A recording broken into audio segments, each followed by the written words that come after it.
1914 թվականի դեկտեմբեր։ Առաջին համաշխարհային պատերազմը սկսվել էր ընդամենը մի քանի ամիս առաջ, բայց արդեն 100 հազարավոր մարդիկ էին զոհվել։ Արևմտյան ճակատում, Բելգիայի և Ֆրանսիայի սահմանին, գերմանացի և բրիտանացի զինվորները նստած էին իրար դեմ, խորը և ցեխոտ խրամատներում։ Նրանց միջև ընդամենը 50-ից 60 մետր էր։ Այդ նեղ շերտը կոչվում էր ոչ մեկի հողը։ Այնտեղ պառկած էին զոհվածների մարմինները, որոնց ոչ ոք չէր կարողանում վերցնել, որովհետև կրակոցներն անմիջապես սկսվում էին։ Օդը լի էր փտածության հոտով, ծխով և վախով։ Զինվորները սառչում էին, բաց էին, հիվանդանում էին։ Շատերը նույնիսկ արդեն չէին հիշում, թե ինչու են այստեղ։ Նրանք պարզապես սպասում էին հաջորդ հրամանին՝ սպանել կամ սպանվել։ Դեկտեմբերի 24-ի երեկոն սովորականից տարբեր էր թվում։ Ցուրտ էր, բայց քամի չկար։ Երկինքը մաքուր էր, լռություն էր։ Հանկարծ գերմանական խրամատներից փոքրիկ լույսեր երևացին։ Զինվորները մոմեր էին վառել և փոքրիկ տոնածառներ դրել խրամատների եզրերին։ Հետո լսվեց երգ, հանգիստ, մաքուր, տխուր ձայներ։ Բրիտանացի զինվորները բարձրացրին գլուխները։ Նրանք ճանաչեցին մեղեդին։ Մեկը սկսեց շշուկով երգել անգլերեն։ Հետո ևս մեկը միացավ։ Հետո մի ամբողջ խումբ։ Երկու կողմից էլ երգը ուժեղացավ։ Մի պահ թվում էր, թե ամբողջ ճակատը երգում է։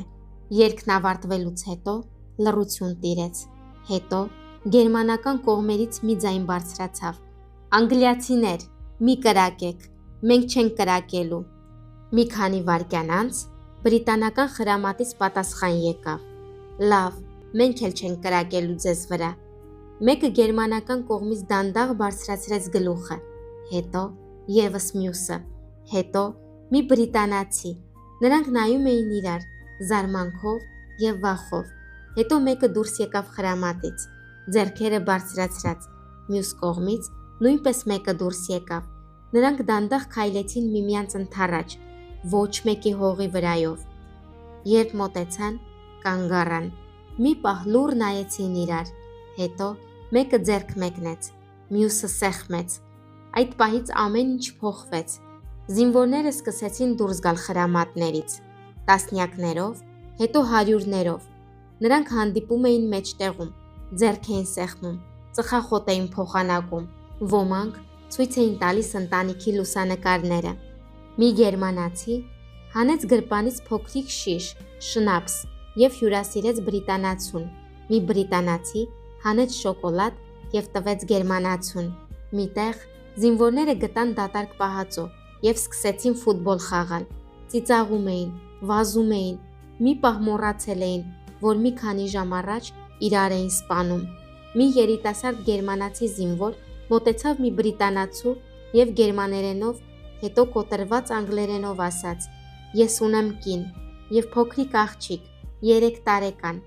Բրիտանացին լուռ նայեց նրան, հետո հանեց իր գրպանից լուսանկար և ցույց տվեց. «Ես էլ, 2 որդի»։ Երկուսն էլ լուռ կանգնած էին, աչքերում արցունք կար, բայց ոչ ոք չէր խոսում։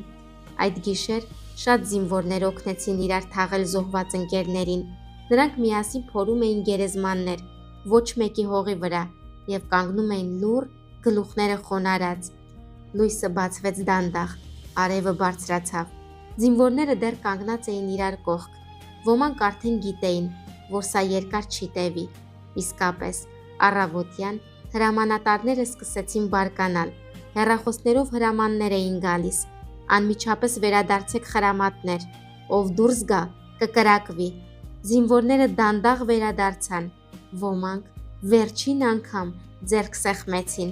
ոմանք պարզապես գլխով արեցին, ոմանք լաց էին լինում։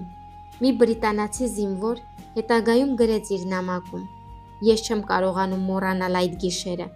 Ես նայում էի այն մարդկանց, որոնց երեկ սպանում էի, և տեսնում էի, որ նրանք նույնն են, ինչ ես, նույն վախը, նույն կարոտը, նույն աչքերը»։ Հաջորդ օրերին որոշ տեղերում զինադադարը շարունակվեց ևս 1-2 օր, բայց շուտով ամեն ինչ վերադարձավ նախկինին։ Կրակոցները նորից սկսվեցին։ Մարդիկ նորից սկսեցին սպանել իրար, բայց այդ մեկ գիշերը մնաց որպես ապացույց, որ նույնիսկ ամենամեծ ատելության մեջ էլ մարդկային սիրտը կարող է մի պահ հաղթել։ Այդ գիշեր ոչ ոք չհաղթեց պատերազմը, բայց մարդկությունը մի պահ չպարտվեց, եւ մինչեւ այսօր, երբ պատմում են 1914 թվականի Սուրբ Ծննդյան զինադադարի մասին, մարդիկ լուռ են, որովհետև գիտեն,